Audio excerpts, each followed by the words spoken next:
ബഹിരാകാശത്തെ 9 മാസത്തെ അനിശ്ചിതത്തിനൊടുവിൽ ഭൂമിയിലെത്തിയ സുനിത വില്യംസിനെ കാത്തിരിക്കുന്നത് ഒട്ടേറെ ആരോഗ്യ പ്രശ്നങ്ങളാണ്.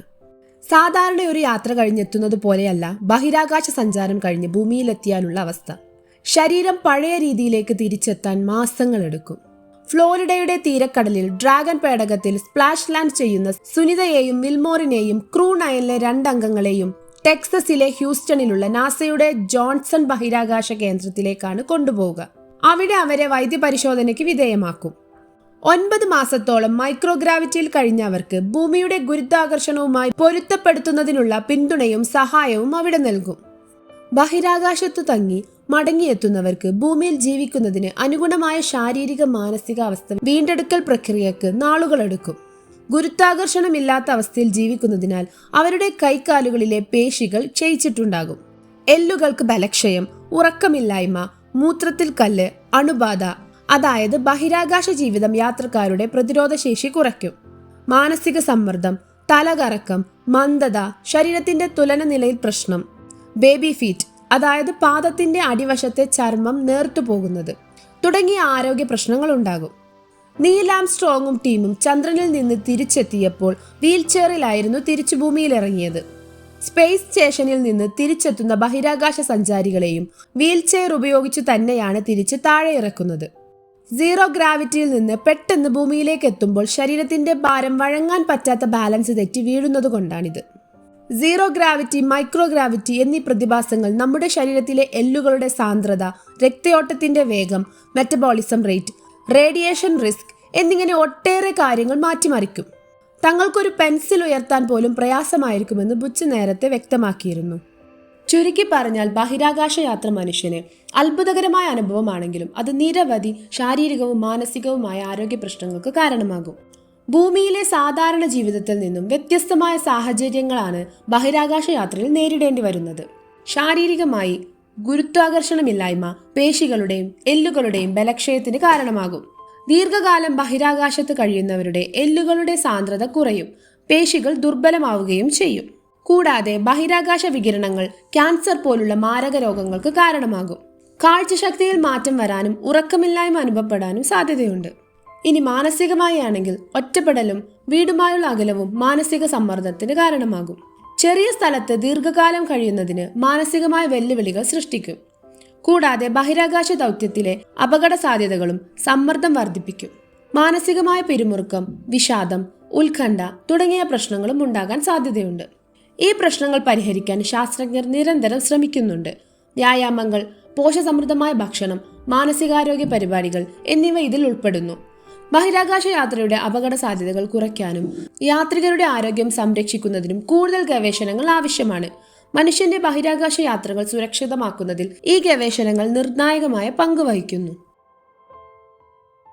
രാജ്യാന്തര ബഹിരാകാശ നിലയത്തിൽ കുടുങ്ങിയ ഇന്ത്യൻ വംശജ സുനിത വില്യംസ്, ബുച്ച് വിൽമോർ എന്നിവർ ഫ്രീഡം ഡ്രാഗൺ ക്യാപ്സ്യൂളിൽ തിരികെ എത്തിയിരിക്കുന്നു. വലിയ നേട്ടങ്ങളും പ്രശസ്തിയും തേടിയെത്തുമെങ്കിലും ശാരീരിക മാനസിക ആരോഗ്യത്തെ ബാധിക്കുന്ന സീറോ ഗ്രാവിറ്റി ലോകത്ത് കഴിയുന്ന ശ്രമകരമായ ഈ ജോലിക്ക് ലഭിക്കുന്ന പ്രതിഫലം എത്രയായിരിക്കുമെന്നറിയുക എന്നത് കൗതുകമായിരിക്കും.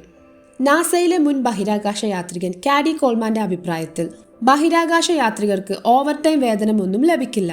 ഇത്തരം വൈകലൊക്കെ ദൗത്യങ്ങളുടെ ഭാഗമായതിനാൽ പതിവ് ശമ്പളം ലഭിക്കുന്നു. ഗതാഗതം, താമസം, ഭക്ഷണം എന്നിവ നാസ വഹിക്കുന്നു.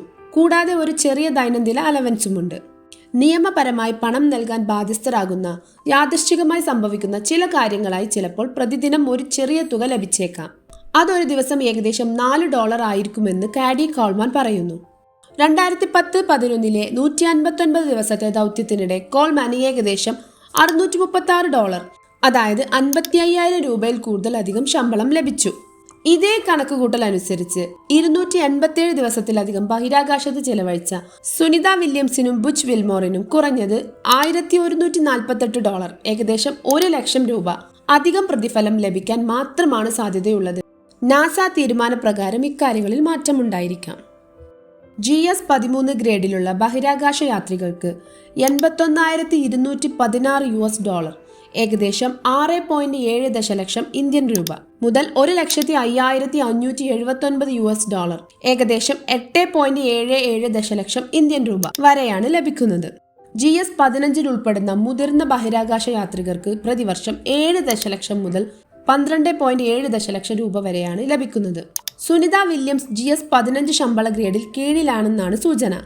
അതായത് നാസ രേഖകൾ അനുസരിച്ച് അവരുടെ ഏകദേശ വാർഷിക ശമ്പളം $1,52,258, അതായത് പ്രതിവർഷം ഏകദേശം 1.25 കോടി രൂപ. ശമ്പളത്തിന് പുറമെ നാസ ബഹിരാകാശ യാത്രികർക്ക് ചില സൗകര്യങ്ങളും ആനുകൂല്യങ്ങളും ലഭിക്കുന്നു. മിക്ക സർക്കാർ ജീവനക്കാരെയും പോലെ ബഹിരാകാശ യാത്രികർക്കും ഭവന അലവൻസ് നൽകുന്നു. ചില നാസ ജീവനക്കാർക്ക് മുൻഗണനാ വ്യവസ്ഥകളിൽ കാർ ലോൺ ലഭിക്കും. നാസ ജീവനക്കാർ എന്ന നിലയിൽ വില്യംസിനെ പോലുള്ള ബഹിരാകാശ യാത്രികർക്കും അവരുടെ ക്ഷേമത്തിനായി ആരോഗ്യ ഇൻഷുറൻസിന്റെ പൂർണ്ണ പരിരക്ഷ ലഭിക്കുന്നു. നാസയുടെ രേഖകൾ പ്രകാരം പ്രതിവർഷം 1.25 കോടി രൂപയാണ് സുനിത വില്യംസിന്റെ ശമ്പളം. ഇവർക്ക് ശമ്പളത്തിന് പുറമെ മറ്റ് ആനുകൂല്യങ്ങളും ലഭിക്കുന്നുണ്ട്. ഭക്ഷണ അലവൻസ്, കാർ ലോൺ, ആരോഗ്യ ഇൻഷുറൻസ് എന്നിവ ഇതിൽ ചിലതാണ്. അനുഭവ പരിചയവും ഏർപ്പെടുന്ന ദൗത്യങ്ങളും അനുസരിച്ച് ഇവർക്ക് കൂടുതൽ ആനുകൂല്യങ്ങൾ ലഭിച്ചേക്കാമെന്ന് ഓർക്കുക. മാത്രമല്ല, രാജ്യത്തിനും ലോകത്തിനും വിലയേറിയ പല അറിവുകളും നൽകുന്ന നിർണായക നേട്ടങ്ങളിൽ ഭാഗക്കാരാവുകയും ചരിത്രത്തിന്റെ ഭാഗമാവുകയും ചെയ്യാം. ഇത് തന്റെ ബഹിരാകാശ കരിയറിന്റെ റിട്ടയർമെന്റ് ആണെന്ന് ചിന്തിക്കാൻ പോലും ആവില്ലെന്ന് ഈ പ്രതിസന്ധിയിലും സുനിത പറയുന്നത് ഈ സാഹസികതയുടെ ലഹരിയിലും പെരുമയിലുമാണ്. ഇത്രയേറെ ആരോഗ്യ പ്രശ്നങ്ങൾ ഉണ്ടാകുമെന്ന് അറിഞ്ഞിട്ടും ഇത്തരത്തിലുള്ള യാത്രക്ക് മുതിരുന്നവരുടെ ധൈര്യം സമ്മതിച്ചേ മതിയാകൂ. വീഡിയോ ഇഷ്ടപ്പെട്ടാൽ ലൈക്ക് ചെയ്യുക. ഇതുപോലുള്ള വീഡിയോസിനായി ചാനൽ സബ്സ്ക്രൈബ് ചെയ്യുക. നിങ്ങളുടെ വിലയേറിയ അഭിപ്രായങ്ങൾ താഴെ കമന്റായി രേഖപ്പെടുത്തുക. മറ്റൊരു വീഡിയോ ആയിട്ട് കാണാം. It's media signing off.